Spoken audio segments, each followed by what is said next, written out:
Gusto ba ninyo itong napakabangong fried chicken na to? Niluto to sa Coca-Cola. Panoorin niyo itong episode na to. Matagal ko ng recipe to.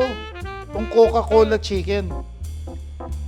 Gusto kong i-share sa inyo dahil madali to. Coca-Cola, pero dahil dati nilalaga ko lang yung manok dito, lalagyan ko ng spices, iniba ko ng konti. Gawin nating fried. Bubutasin natin. Ilalagay natin yung ating paa dito sa loob ng laman ng manok. Para pagluto niya, nakaganon siya. Parang ang sarap-sarap at parang ang taba-taba at ang lusog-lusog ng ating manok.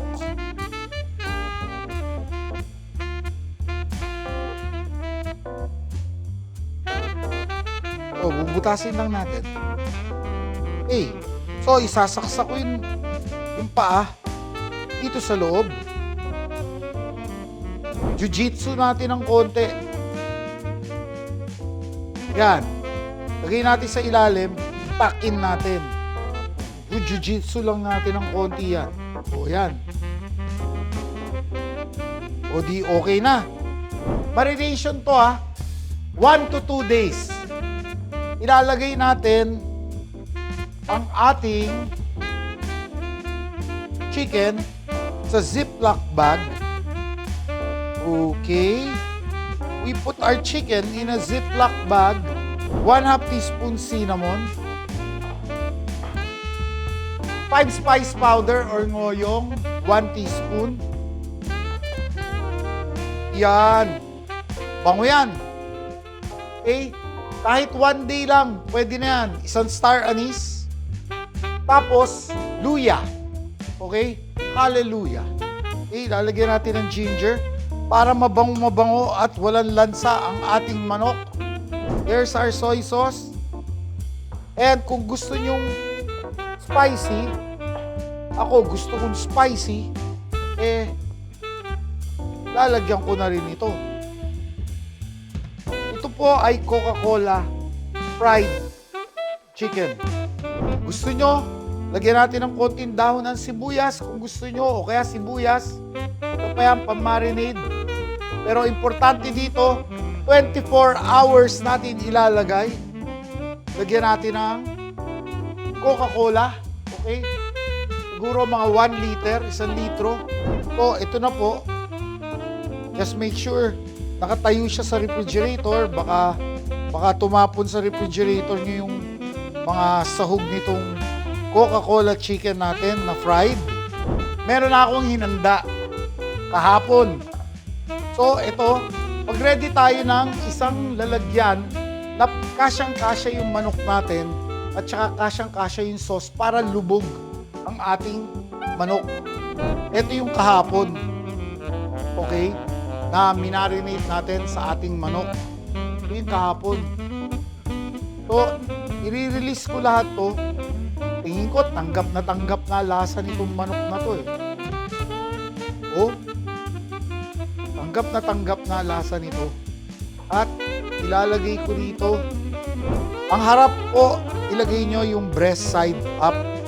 Tapos yung likod, yun yung ilalagay natin sa ilalim ng ating simmer natin. Hindi kulong-kulo simmer lang. Okay?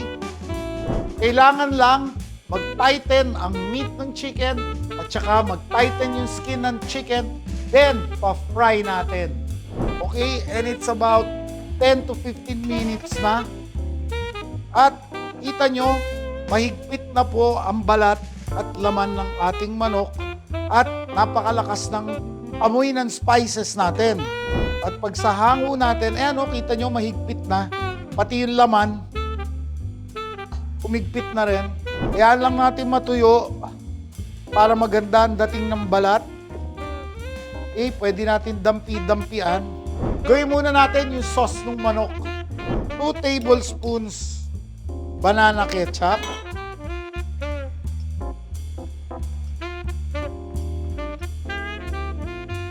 1 teaspoon soy sauce.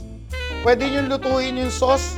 Pwede naman yung buhusan na lang ng mainit na mainit na pinanggalingan ng liquid ng manok. Okay? Pwedeng 1 tablespoon sweet chili sauce. Okay? Marami ng magagandang sweet chili sauce natin na nasa market ngayon. Okay? So, yan. Sweet chili sauce, soy sauce.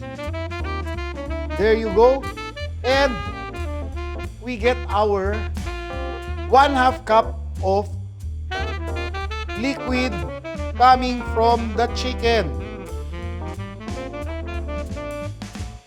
Ang pinambubuhat ko sa ating manok, yung likod, kasi ayokong gamitan ng tongs kasi masusugat yung balat.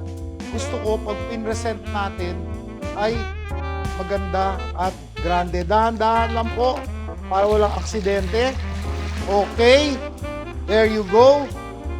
Tapos on, habang ginagawa natin yan, ay pwede nating paliguan ang ating manok. Alright. Lapit na. Sabi ko sa inyo, madali lang to. Magagandahin lang natin yung balat, tapos yung lasa. Natunay na fried chicken siya. At lalabas lahat ng spices na nilagay natin. Ready na tayo. Ayan na po. Tapos, lagyan na lang natin ng konting, pwede nating garnishan ito. Buong dahon ng sibuyas. Lagyan natin ng konting cilantro sa side. Or, kung ano man, kahit celery leaf. Ayan na po. Coca-Cola Fried Spring Chicken. Maraming salamat sa inyong lahat. Yung mga nanonood natin, don't forget to like and subscribe. We will see you on the next episodes. There will be more easy-to-follow recipes. Bye, everybody!